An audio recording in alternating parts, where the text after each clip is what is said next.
కంటికి కనిపించకుండగా మానవ జీవితం అనే మహా నాటకాన్ని ఆడించేది మనసు. మనసు ఒక్కటే. మనసంత మృదువైనది, కఠినమైనది, పవిత్రమైనది, పాపభూయిష్టమైనది, సౌఖ్యకారకమైనది, శోకకారకమైనది మరొకటి లోకంలో లేదు. పుణ్యకార్యాలు చేయిస్తుంది, పాపకూపంలోకి నెట్టేస్తుంది. మనసు మూలంగానే మనిషి తప్పు చేస్తాడు, ఉప్పు చేస్తాడు.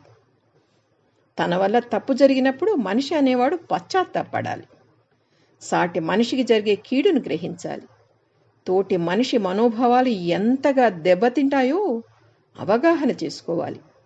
అలా గ్రహించగానే ఆ సాటి మనిషిని క్షమాపణ కోరుకోవాలి. మంచి మనసే మంచి శరీరానికి అలంకారం. ప్రసన్నమైన దివ్య భావాలు ఆవిర్భవించే మనసు చెడు ఆలోచనలను, దుష్కర్మలను ప్రేరేపించదు.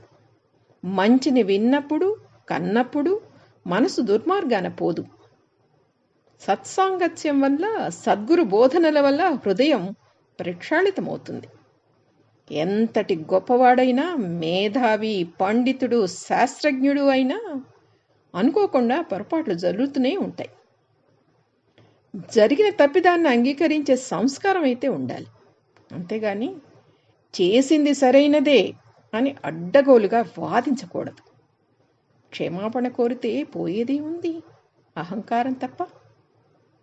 క్షమాపణ కోరితే పోయేదే ఉంది, అహంకారం తప్ప.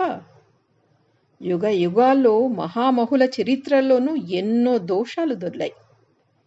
కైక తన 2 వరాల వల్ల జరిగిన పరిణామాలకి తర్వాత ఎంతో పశ్చాత్తాపడినట్లు హిందీ జాతీయ కవి మైథిలి శరణ్ గుప్తా తన సాకేత్ మహాకావ్యంలో చాలా గొప్పగా అభివర్ణించాడు. అర్ధరాత్రి వేళ అశ్వత్థామ ఉపపాండవులను పాశవికంగా వధించగా అర్జునుడు అతన్ని బంధించి ద్రౌపది ముందు ఉంచుతాడు. భీముడు అతన్ని వధించే ప్రయత్నం చేసినప్పుడు ద్రౌపది వారిస్తుంది. బ్రహ్మహత్య మహాపాతకమని, పైగా కన్నతల్లి గర్భశోకం భరింపరానిదని అశ్వత్థామను క్షమించి విడిచిపెడుతుంది. అహల్య శాపగ్రస్తురాలైనప్పుడు, పశ్చాత్తాపం చెంది విమోచనోపాయం కోరినప్పుడు, భర్త గౌతమ మహర్షి శ్రీరామ పాదధూళి తగిలినప్పుడు స్వస్వరూపం పొందగలవని చెప్పాడు. సత్రాజిత్తు తన సమంతకమణిని శ్రీకృష్ణుడు దొంగిలించినట్లు నింద వేయడంతో పరమాత్మ అడవులకు వెళ్ళి ఎంతో కష్టపడి మణిని సాధించి సత్రాజిత్తుకు అప్పగిస్తాడు. సత్రాజిత్తు వాసుదేవుని దూషించి నిందించినందుకు క్షమాపణ కోరుకున్నాడు.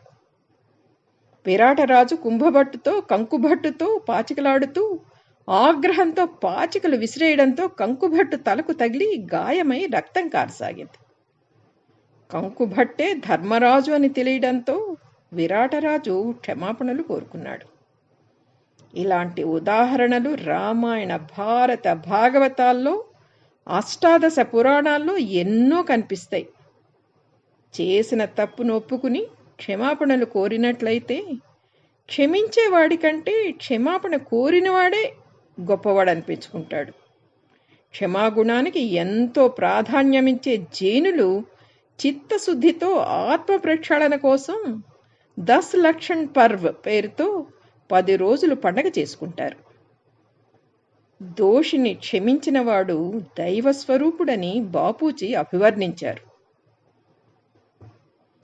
శ్రీ చిమ్మపూడి శ్రీరామ్మూర్తి గారు క్షమించే హృదయం అంటూ ఈ వాక్యాలు అన్నారు. ఆయనకి మనఃపూర్వక నమస్కారాలు.